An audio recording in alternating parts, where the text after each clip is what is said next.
আসসালামু আলাইকুম বন্ধুরা, সবাই কেমন আছেন? আজকে আমি আপনাদের জন্য আর একটা রান্না নিয়ে হাজির হয়েছি।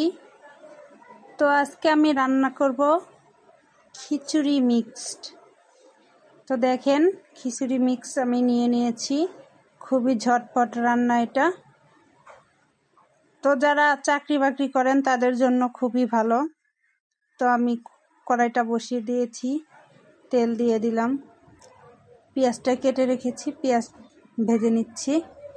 এর ভিতরে শুধু একটু পেঁয়াজ কেটে দেওয়া লাগবে, তাছাড়া সব কিছু মিশানোই আছে, দেখতেই পাচ্ছেন। কোনো কিছুর ঝামেলা নাই, কোনো কিছু মিশানো লাগে না, বাড়তি কোনো কিছু দেওয়া লাগে না। তো দেখতেই পাচ্ছেন সব কিছু মিশানো। কারণ পেঁয়াজটা আমার ভাজা হয়ে গেছে, চাউলটা আমি ঢেলে দিচ্ছি। ঢেলে বেশিক্ষণ ভাজবো না, কারণ ভাজলে মশলাটা পুড়ে যাবে। এই কারণে আমি হালকা একটু নেড়ে চেড়ে ভেজে নেব। তো দেখতেই পাচ্ছেন ভাজা শেষ।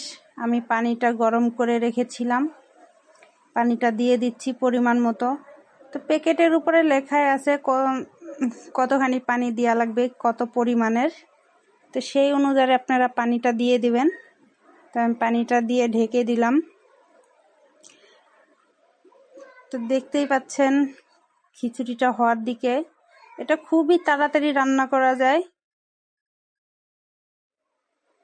তো আমি কয়টা কাঁচামরিচ দিয়ে দিচ্ছি, আপনারা ইচ্ছা করলে দিতে পারেন, আমি দিলাম। কাঁচামরিচটা দিয়ে একটু নেড়ে চেড়ে আবার কিছুক্ষণের জন্য আমি ঢেকে রাখবো। অনেকেই আমরা চাকরি বাকরি করি, এই কারণে এই খিচুড়ি রান্না করাটা সহজেই ভালো হয়। খিচুড়িটা খেতেও অনেক মজা লাগে। তো ঢাকনা দিয়ে আমি আবার ঢেকে দিচ্ছি।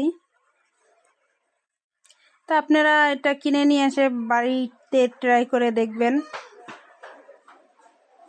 অনেক মজা লাগে খেতে। তো খিচুড়ি রান্নাটা আমার শেষ, দেখতেই পাচ্ছেন সুন্দর ঝরঝরে হয়েছে। তো এখন আমি খিচুড়িটা নামিয়ে নিচ্ছি। তো কেমন হয়েছে লাইক কমেন্ট শেয়ার করবেন, সাবস্ক্রাইব করে দিবেন। সবাই ভালো থাকবেন। আল্লাহ হাফেজ।